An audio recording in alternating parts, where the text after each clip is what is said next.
Hello' everyone, studies আছামৰ নতুন এটা ভিডিঅ'লৈ সকলোকে স্বাগতম জনাইছোঁ। অৱশেষত বহুদিন অপেক্ষা কৰাৰ অন্তত ফাইনেলি মেৰিট লিষ্ট আহি গ'ল। যিসকল ছাত্ৰ ছাত্ৰী 2024 চনত দ্বাদশ শ্ৰেণীৰ পৰা উত্তীৰ্ণ হৈছিল, 12ত উত্তীৰ্ণ হৈছিল, সেইসকল ছাত্ৰ ছাত্ৰী এতিয়া স্কুটি পাব আৰু তেখেতসকলৰ মেৰিট লিষ্ট আহি গ'ল। কেনেদৰে আপোনালোকে মেৰিট লিষ্ট চেক কৰিব, এই সম্পূৰ্ণলৈ আজিৰ ভিডিঅ'টো আৰম্ভ কৰোঁ। যদি আমাৰ চেনেলটো এতিয়ালৈকে ছাবস্ক্ৰাইব কৰা নাই, তেনেহ'লে আমাৰ চেনেলটো ছাবস্ক্ৰাইব কৰি লওক।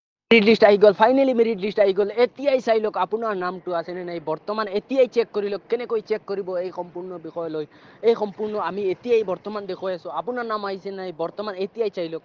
ফাইনেলি মেৰিট লিষ্ট আহি গ'ল। যিসকল ছাত্ৰ ছাত্ৰী 2024 চনত দ্বাদশ শ্ৰেণীত উত্তীৰ্ণ হৈছিল, যিসকল ছাত্ৰ ছাত্ৰীয়ে ফাৰ্ষ্ট ডিভিজন পাইছিল, এইসকলক বৰ্তমান স্কুটি দিয়া হ'ব। গতিকে এই স্কুটি আপুনি কেনেকৈ লাভ কৰিব, এই স্কুটিত আপোনাৰ নাম আহিছেনে নাই, এই স্কুটিৰ বাবে বৰ্তমান মেৰিট লিষ্ট ওলাই গৈছে, এই মেৰিট লিষ্টত আপোনাৰ নাম আহিছেনে নাই, এই সম্পূৰ্ণ আমি এতিয়া বৰ্তমান দেখুৱাই আছোঁ।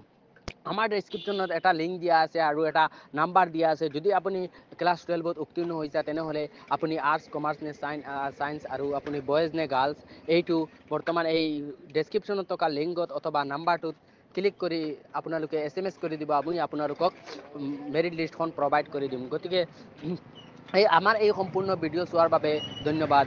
Thank U every